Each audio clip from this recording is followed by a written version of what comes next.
Assalamualaikum warahmatullahi wabarakatuh. Nama saya Amanda Viola. Di sini saya akan memaparkan hasil dari mini riset saya, yakni tradisi mitoni di Kota Semarang, Kecamatan Tembalang, Kelurahan Tandang, dan pandangannya dalam Islam.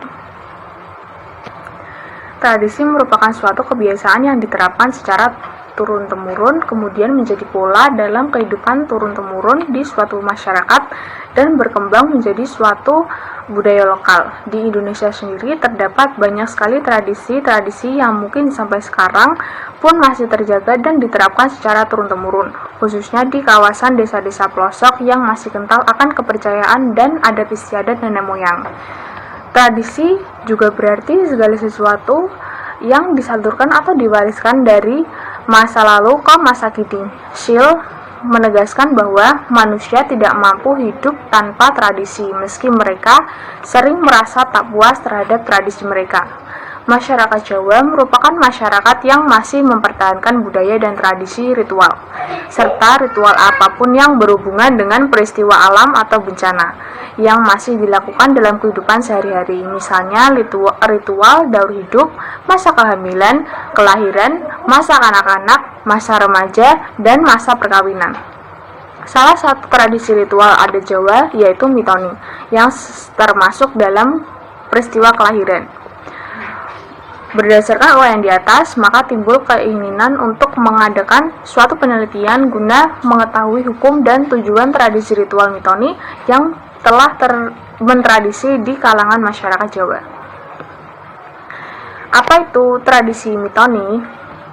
Mitoni adalah ritual yang dilakukan oleh wanita hamil pertama kali ketika kandungannya genap berusia 7 bulan, sebelum kelahiran bayinya nanti.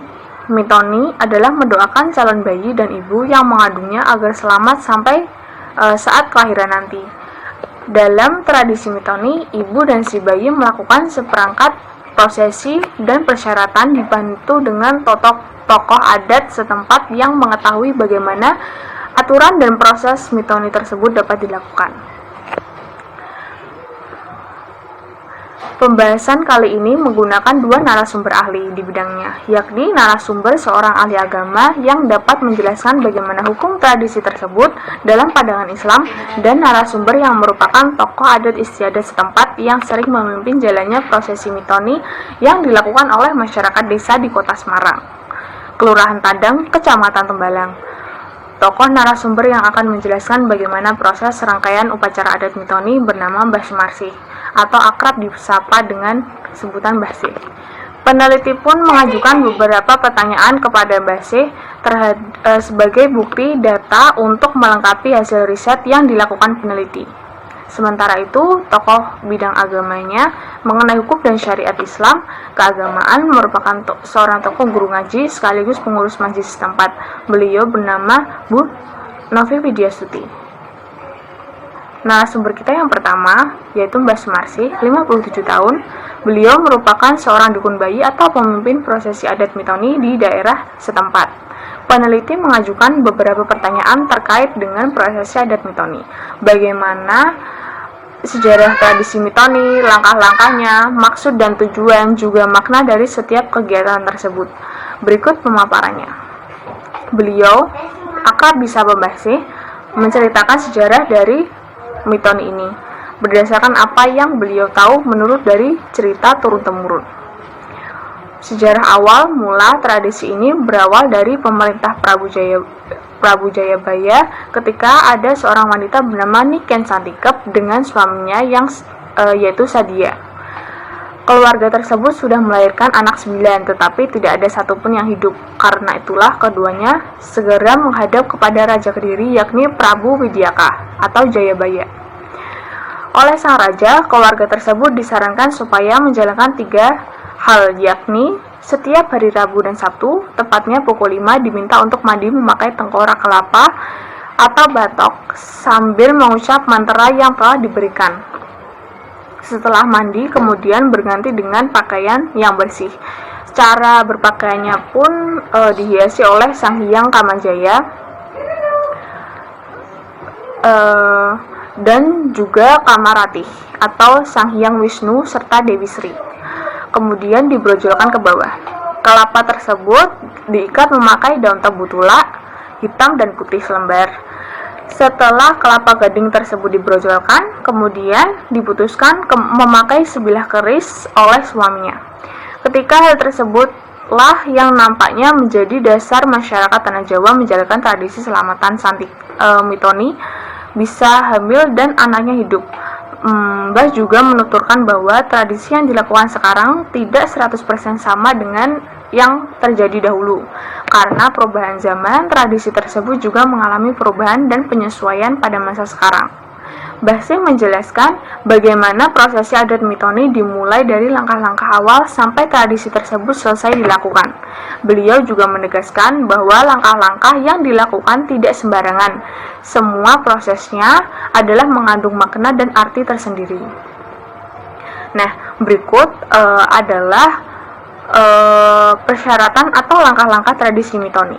Yang pertama, yakni menentukan hari dan usia kandungan. Menentukan hari dan tanggal mitoni. Jauh-jauh hari sebelum usia kandungan masuk pada usia 7 bulan, orang tua atau kakek nenek bayi di kota Semarang setempat telah memperhitungkan dan menentukan waktu yang tepat untuk melaksanakan tradisi mitoni. Ada yang melaksanakan serba 7, yaitu tanggal 7 atau 17 ataupun 27. Ada juga yang melaksanakan sesuai dengan perhitungan Jawa. Dan yang kedua, sedekah atau berkatan. Sedekah yang dimaksud adalah memberikan sedikit rezeki kepada orang-orang sekitar, yakni sanak saudara, tetangga dari orang tua bayi. Rezeki yang dibagikan dapat berupa makanan, uang, sembako, tergantung dari kemampuan dari orang tua bayi tersebut. Dan yang ketiga, pembacaan qiraatul Quran. Acara 7 bulanan di kota Semarang, Kecamatan Tebalang, Kelurahan Tandang, sorenya diisi dengan bacaan ayat suci Al-Quran serta memanjatkan doa-doa kepada sang janin. Surah yang dianjurkan untuk dibaca yaitu surat Al-Fatihah, surat Yusuf, dan surat Maryam. Dan hal ini dimaksudkan agar kelak sang anak bisa mendapatkan ibrah dari isi yang terkandung dalam ayat-ayat tersebut. Yang keempat, tahlilan. Tahlilan merupakan pembacaan doa bersama dan berzikir di rumah si bayi. Biasanya dilakukan oleh orang-orang terdekat bayi dan tetangga-tetangga sekitar. Namun ada sebagian di daerah tertentu hanya tetangga sekitar laki-lakinya saja yang mengikuti prosesi tersebut. Dan yang kelima, ada rujakan. Bumbu pedas dengan 7 macam buah-buahan seperti buah mangga, buah jeruk, buah kedondong, buah nanas, buah jambu, dan buah mentimun. Rujak ini mempunyai makna tersendiri, yaitu apabila si ibu bayi membuatnya terasa pedas, melambangkan anak yang dikandung adalah anak perempuan. Begitupun sebaliknya. Siraman kembang. Dan yang keenam adalah siraman kembang. Pada prosesi ini mempunyai makna tersendiri untuk ibu dan si bayi. Simbolis bertujuan membebaskan calon ibu dari dosa sehingga kalau kelak si ibu menjadi seorang ibu, anaknya tidak mempunyai beban moral sehingga proses kelahirannya menjadi lancar.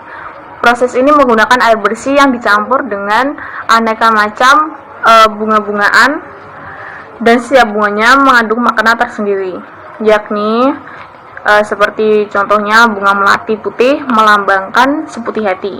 Bunga mawar merah bermakna semerah-merah kita harus melihat juga yang putih.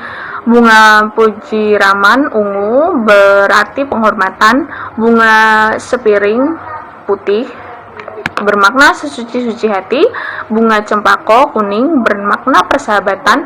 Bunga sekuntum keindahan. Bunga rumput hijau ketertiban dalam hidup. Dan proses ini dilakukan di rumah si bayi dengan dilihat oleh saudara-saudara ibu dan satu persatu ikut menyiram kepala ibu bayi dengan menggunakan tangan kanan. Dan pada tradisi yang ketujuh yakni ngrogoh ndok. Dok dalam bahasa Jawa berarti telur. Telur yang digunakan berjumlah 2 butir dengan jenis telur ayam kampung. Prosesi ini dilakukan oleh ibu dan ayah bayi dipimpin oleh pemandu tradisi, yakni Mbah Sumarsi. Berobosan. Sang ayah meluncurkan telur tersebut di balik sebuah kain yang mengelilingi kepala dari ibu bayi. Kain yang digunakan pun kain batik sebanyak 7 lapis. Sang ayah meluncurkan kain tersebut dari atas kepala bayi sampai jatuh ke tanah. Kemudian ibu memastikan apakah telur itu pecah atau tidak. Konon, menurut kepercayaan masyarakat, apabila telur tersebut pecah, maka jenis kelamin si bayi adalah perempuan. Namun, apabila telur tersebut kuat dan tidak pecah, berarti jagung bayi adalah laki-laki. Dan yang ke-9, membelah cengkir. Selanjutnya, 2 butir kelapa gading yang masing-masing telah digambari Dewa Kamajaya dan Dewi Ratih.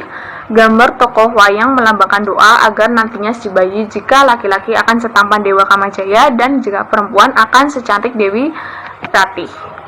Kedua dewa dan dewi ini melambangkan kasih sayang sejati. Oleh si calon ibu, kedua butir kelapa diserahkan kepada suaminya. Yang suaminya lah yang membelah kedua kelapa tersebut menjadi 2 bagian dengan semacam golok. Ini melambangkan bahwa jenis kelamin nantinya terserah pada kekuasaan Allah. Yang ke-10 dan yang terakhir, ini adalah prosesi ganti busana. Mbah Sumarsi menuturkan bahwa dalam acara ganti busana ini calon ibu memakai kebaya sebanyak 7 macam. Kain dan kebaya yang pertama sampai ke-6 merupakan busana yang menunjukkan kemewahan dan kebesaran. Ibu-ibu yang hadir ditanya apakah calon ibu ini pantas menggunakan busana tersebut, dan ibu-ibu harus menjawab dereng pantas atau artinya belum pantas. Setelah dipakaikan busana ke-7, baru ibu-ibu boleh menjawab pantas atau pantas. Ini melambangkan doa agar si bayi nantinya menjadi seorang yang sederhana. Kemudian, menurut narasumber yang kedua, yaitu Bu Novi Widyasti, 28 tahun, beliau sebagai ahli agama dan pengurus masjid setempat, kami memberikan beberapa pertanyaan kepada beliau. Hukum tradisi tersebut dalam pandangan Islam, berikut pemaparannya. Beliau mengatakan bahwa kita sebagai umat muslim hendaknya hidup berpedoman kepada Al-Quran dan hadis. Begitupun juga menaati aturan-aturan dalam syariat Islam. Baik buruknya perbuatan dapat dilihat dari nilainya kesesuaiannya dengan isi Al-Quran dan juga hadis. Pada tradisi-tradisi tertentu yang tidak terdapat dalam Al-Quran dan hadis, belum tentu juga tradisi tersebut adalah haram. Barangkali di dalam tradisi terdapat kebaikan-kebaikan nilai yang terdapat dalam Al-Quran ataupun hadis. Dalam prosesi mitoni, salah satunya terdapat proses mendoakan sang bayi dengan membacakan ayat-ayat suci Al-Quran pada prosesi tahlilan. Menurut beliau, pembacaan ayat suci Al-Quran ini hukumnya adalah mubah. Prosesi pembacaan tersebut, yakni orang tua terdekat bayi mendoakan keselamatan dan keberkahan ibu dan bayi. Tentu hal ini merupakan hal yang diperbolehkan dalam Islam. Hukum diperbolehkannya melakukan tradisi baik, kata Ustadz Arashi, tertuang dalam hadis yang bersumber dari sahabat Nabi Muhammad SAW. Ibnu Mas'ud, Abdullah bin Mas'ud berkata, tradisi yang dianggap baik oleh umat Islam adalah baik pula menurut Allah. Tradisi yang dianggap jelek oleh umat Islam adalah jelek pula menurut Allah. Hadis riwayat Ahmad, Abu Ya'la, dan Al-Hakim. Pada prosesi sedekah atau berkatan merupakan hal yang baik dan dianjurkan untuk muslim dalam rangka berbagi sebagian rezeki yang dipunyanya. Di dalam Al-Quran, banyak sekali ayat-ayat yang dianjurkan kaum muslimin yang senantiasa memberikan sedekah. Salah satunya dalam Quran surat An-Nisa 4 ayat 114, tidak ada kebaikan kepada kebanyakan bisikan-bisikan mereka kecuali kebaikan yang berupa menyuruh manusia memberi sedekah atau berbuat ma'ruf atau mengadakan perdamaian di antara manusia. Dan barang siapa yang berbuat demikian karena mencari keridhaan Allah, maka kami akan memberikan kepadanya pahala yang besar. Bu Novi juga menuturkan bahwa syukuran dalam Islam tidaklah wajib. Apabila dilakukan dengan mewah dan menghamburkan uang justru tidak diperkenankan. Namun apalagi jika menunjukkan kemampuan diri seperti menunjukkan kekayaan atau menunjukkan suatu kemampuan, itu justru tidak boleh.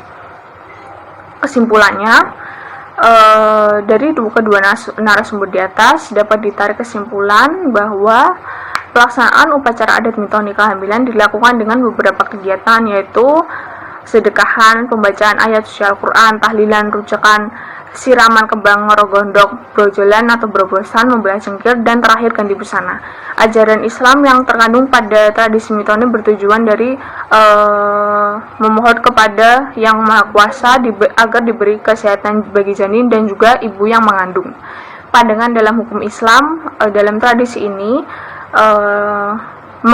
yang penting masyarakat tidak mengingkari simbol-simbol yang ada di dalamnya, dan tidak lain adalah hanya perwujudan dari rasa syukur serta bersedekah kepada orang-orang. Selain itu merupakan warisan dari budaya keagamaan nenek moyang.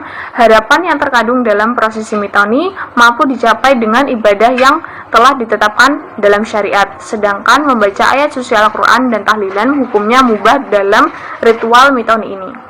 Sekian.